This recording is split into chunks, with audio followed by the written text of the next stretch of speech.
এই মিথ্যে শহরে কেউ যে ভিতর থেকে আপন হয় না, এটা তার একদম জলজন্ত প্রমাণ। বঙ্গ মার্কেটে থাকা এক ব্যবসায়ী লিখেছেন, আমার 16 বছরে তিল তিল করে গড়ে তোলা ব্যবসা নিমিষেই ধ্বংস হয়ে গেল। পুড়ে গেল 4 কোটি টাকার মাল। এখন আমি 1 কোটি টাকার উপরে ঋণী। নিজের চোখে আমার ধ্বংস দেখার পর বাসায় গিয়ে দেখি আমার বাসা তালা মারা। স্ত্রীকে ফোন করে দেখি ফোন অফ। তারপর আমি তালা ভেঙে ঘরের ভিতরে ঢুকে দেখি আলমারিতে 15 লক্ষ টাকা ছিল আর 4 ভরি গহনা। সেগুলো নিয়ে আমার স্ত্রী চলে গেছে প্রাক্তন প্রেমিকের কাছে। আজ আমি নিঃস্ব।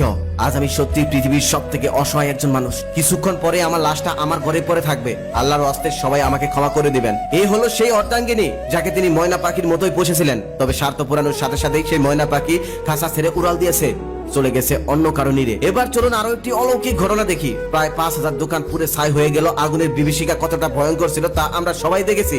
তবে সেই ভয়ঙ্কর আগুনের ভিতরে পবিত্র কোরআন ছিল, সেটাকে আগুন স্পর্শও করতে পারেনি। হাজার হাজার কোটি টাকার সম্পদ পুরে ছাই হয়ে গেল, লোহা পর্যন্ত গলে গেল। তবে সামান্য একটা কাগজের তৈরি 250 টাকার বই আগুন স্পর্শ করতে পারলো না।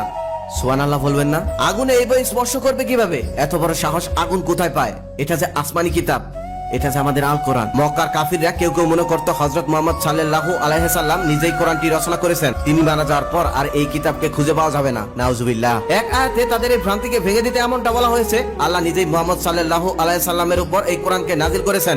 এটা রাসূল সাল্লাল্লাহু আলাইহি সাল্লামের রচনা নয়, এটি আল্লাহর কালাম। আল্লাহ নিজেই কিয়ামত অবধি এই কোরআনকে সংরক্ষিত রাখবেন। অতীতে আমরা এমন ঘটনা আগেও দেখেছি, আর এটাও তার জ্বলন্ত প্রমাণ। এদিকে এক আগুনেই হাজারো ব্যবসায়ী স্বপ্ন পড়ে চাই। ঈদকে সামনে রেখে বঙ্গবাজারের হাজারো ব্যবসায়ী খাটিয়েছিলেন নতুন পুঁজি, একটু ভালো ব্যবসা করার আশায়। ব্যবসায়ীরা আর্তনাদ করছে, আমার কিচ্ছু নাই, শুধু ছাই আর ছাই, আমি ধ্বংস হয়ে গেছি, আমার কিচ্ছু নাই। আর্তনাদ করছিল রফিকুল ইসলাম। তার চোখের সামনে জ্বলে পুড়ে ছাই হচ্ছিল বঙ্গ মার্কেট। সাথে চোখের সামনে পড়ছিল তার স্বপ্ন। বঙ্গবাজারে তার 2টি প্যান্টের দোকান ছিল। 2টি দোকানে ঈদ উপলক্ষে অসংখ্য কাপড় তুলেছিল। তবে সব পুড়ে ছাই হয়ে গেল। পাশে আহাজারি করছিলেন মাসুদ আলী। তার 40 লক্ষ টাকার মাল পুড়ে গেছে, ক্যাশে 40,000 টাকাও ছিল। সমস্ত কিছুই পুড়ে ছাই। ব্যাংক থেকে 12 লক্ষ টাকা আর সমিতি থেকে আরো কিছু টাকা একত্রিত করে 14 লক্ষ টাকার মাল তুলেছিল সেদিন রাতেই মাইনুদ্দিন আহমেদ। সে কান্না করছিল আর বলছিল, পোশাকগুলো তো পুড়েই গেছে, এখন আমি ঋণ শোধ করবো কিভাবে? একদিকে তার পুড়ে যাওয়া ক্ষত বিক্ষত হৃদয়, আরেকদিকে ঋণ শোধ করার চিন্তা। কারণ পাওনাদার তো আর বুঝবে না, বাড়িঘর বিক্রি করে হলেও তাদের টাকা শোধ করতে হবে। রফিক, মাসুদ কিংবা মাইনুদ্দিনের মতো বঙ্গবাজারের হাজারো ব্যবসায়ী ঈদকে সামনে রেখে নতুন পুঁজি খাটিয়েছিলেন,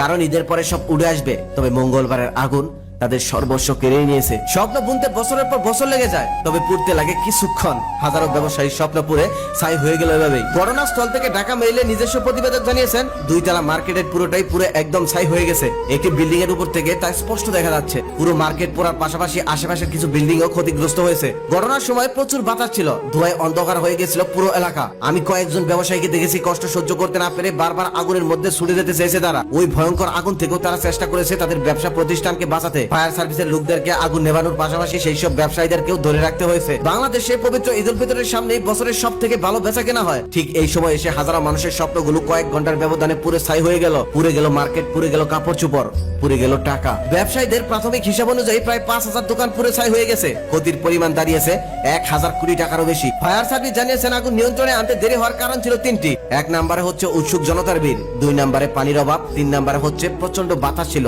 কিছু কিছু মানুষ আবার ফায়ার সার্ভিসের লোকদেরকে দোষ দিয়ে যাচ্ছে।